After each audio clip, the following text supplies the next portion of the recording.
దేవుని పరిశుద్ధ నామానికి మహిమ కలుగును గాక.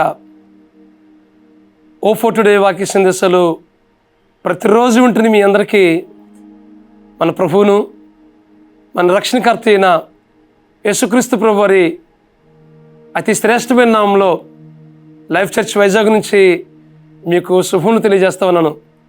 ఎలా ఉన్నారు? అంత క్షేమంగా ఉన్నారు కదా? ఈరోజు దినవృత్తాంతాలు 2వ గ్రంథం 32వ అధ్యాయం 24వ వచనం చదువుకుందాం. అతడు యెహోవాకు మొరపెట్టగా ఆయన అతనికి తన చిత్తమును తెలియపరచెను. మళ్ళా చదువుతున్నాను. అతడు యెహోవాకు మొరపెట్టగా ఆయన అతనికి తన చిత్తమును తెలియపరచెను. చదవబడిన వాక్య భాగంలో మనం గమనించినట్లయితే హిజ్కియా మరణ దశలో ఉన్నాడు. మరణకరమైన రోగం కలిగినప్పుడు మరణ దశలో ఉన్నాడు. ఆ స్థితిలో ఉండి దేవునికి మొర పెడతా ఉన్నాడు. అప్పుడు దేవుడు తన చిత్తాన్ని తెలియపరుస్తున్నాడు. ఈ వాక్య భాగాన్ని మనం గమనించినప్పుడు దేవునికి మొర పెడితే, దేవునికి ప్రార్థన చేసినట్లయితే దేవుడు మన పట్ల ఆయన చిత్తం ఏమిటో తెలియపరుస్తాడు. చాలామంది అడుగుతూ ఉంటుంటారు, దేవా నా పట్ల నీ చిత్తం ఏమిటి? దేవుడు నా పట్ల ఏం చిత్తం కలిగినాడు అని చాలాసార్లు ఈ ప్రశ్న చాలామందికి ఎదురవుతూ ఉంటుంది. అయితే నీ పట్ల దేవుని చిత్తం ఏమిటో అని నువ్వు ఎరగాలని ఇష్టపడితే దేవుని సన్నిధికి వెళ్ళి ప్రార్థించాలి. అసలు దేవుని చిత్తం ఏంటంటే మన జీవితంలో అల్టిమేట్గా పరిశుద్ధులుగా ఉంటే దేవుని చిత్తం అని దేవుని వాక్యం మాట్లాడుతుంది. అలా పరిశుద్ధులుగా ఉంటూ దేవుని సన్నిధిలో ప్రార్థన చేసినప్పుడు నీ పట్ల దేవుడు ఏ ప్రణాళిక కలిగి ఉన్నాడో, ఏ ఉద్దేశం కలిగి ఉన్నాడో వాటిని నెరవేర్చే దిశగా దేవుడు నడిపిస్తాడు. ఈ విషయాన్ని మీరు గ్రహించి వస్తుందిగా ప్రభు పేట మీకు మనవి చేస్తా ఉన్నాను. చాలాసార్లు మనం అడుగుతాం, నా పట్ల దేవుని చిత్తం ఏమిటేనని. దేవుడిని పట్ల దేవుని చిత్తం ఏమిటో నువ్వు ఎరగాలంటే దేవుని సన్నిధిలో మనం కనిపెట్టాలి, ప్రార్థించాలి. దేవుని వాక్యం చదువుతున్నప్పుడు, ప్రార్థన చేసినప్పుడు దేవుడు బయలుపరుస్తాడు.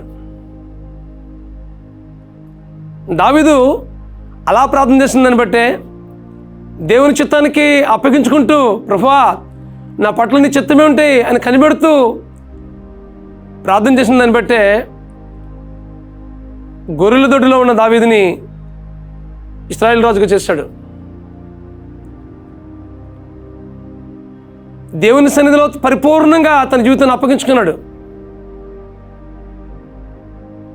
అంచెలంచెలుగా దేవుడు దీవించి ఉన్నతమైన అనుభవం కూడా నడిపించాడు దేవుడు. ఎన్నో శ్రమలు వచ్చాయి, ఎన్నో శోధనలు వచ్చాయి, ఎన్నో కష్టాలు వచ్చాయి. వాటన్నిటినీ అధిగమిస్తూ అల్టిమేట్గా దేవుడు తన చిత్తమేమిటో కనబరిచాడు.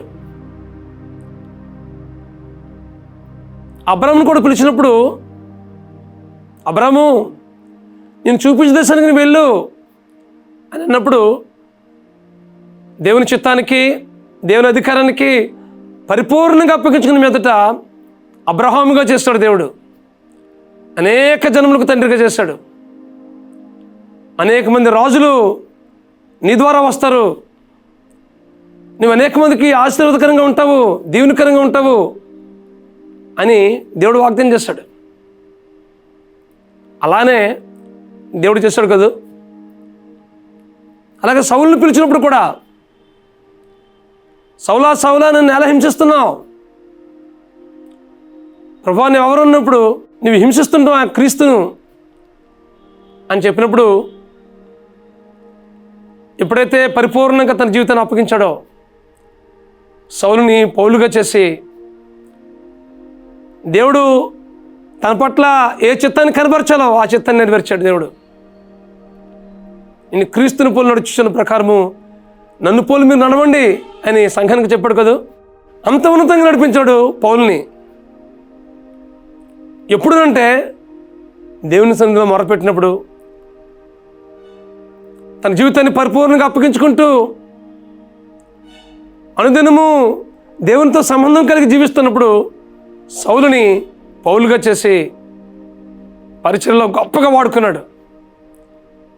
ఉన్నతమైన ఆత్మీయ అనుభవం నడిపించాడు. ఈరోజు పౌలు రాసిన పత్రికలన్నింటినీ సంఘం ఈరోజు చదువుకుంటుంది, ధ్యానం చేస్తుంది, అనేక పాఠాలు నేర్చుకుంటుంది. అంత ఉన్నతమైనటువంటి ఆత్మీయ అనుభవం నడిపించాడు పౌలుని.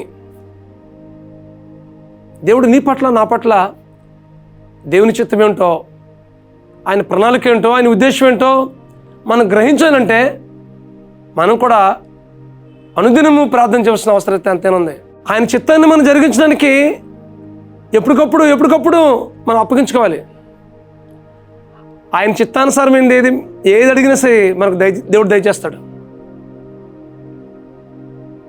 ప్రభువా, నా జీవితాన్ని పరిపూర్ణంగా మీకు అప్పగించుకుంటున్నాను ప్రభువా.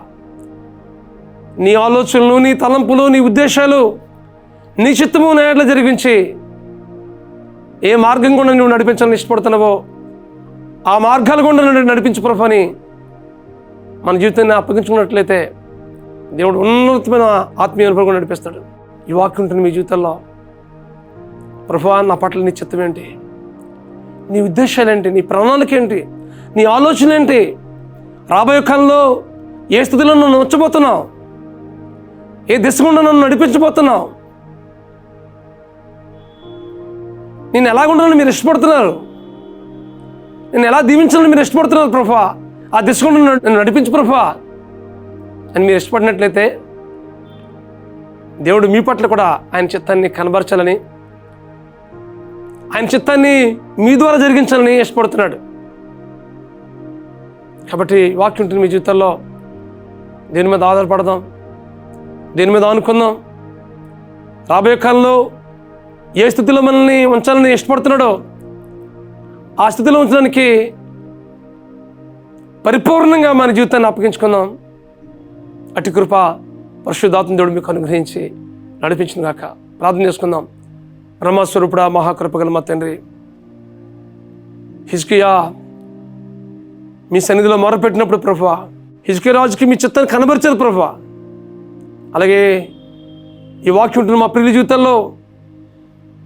వీరి పట్ల మీ చిత్తం ఏమిటో నెరవేర్చే దిశగా మీ సన్నిధిలో మొరపెట్టి కనిపెట్టి మీ వాక్యానుసారంగా, మీ చిత్తానుసారంగా ఎదురుచూచి ఆ దిశగా నడిపించి రాబోయే కాలంలో ఉన్నతమైన ఆత్మీయ అనుభవం నడిపించవలసిందిగా ప్రార్థిస్తూ, మీరు అనేక మందికి ఆశీర్వాదకరంగా, మీకు మహిమకరంగా ఉండేటట్లుగా కృప చూపించమని మా ప్రభువైన యేసుక్రీస్తు నామములో ప్రార్థించి వేడుకుంటున్నాం మా పరమ తండ్రి.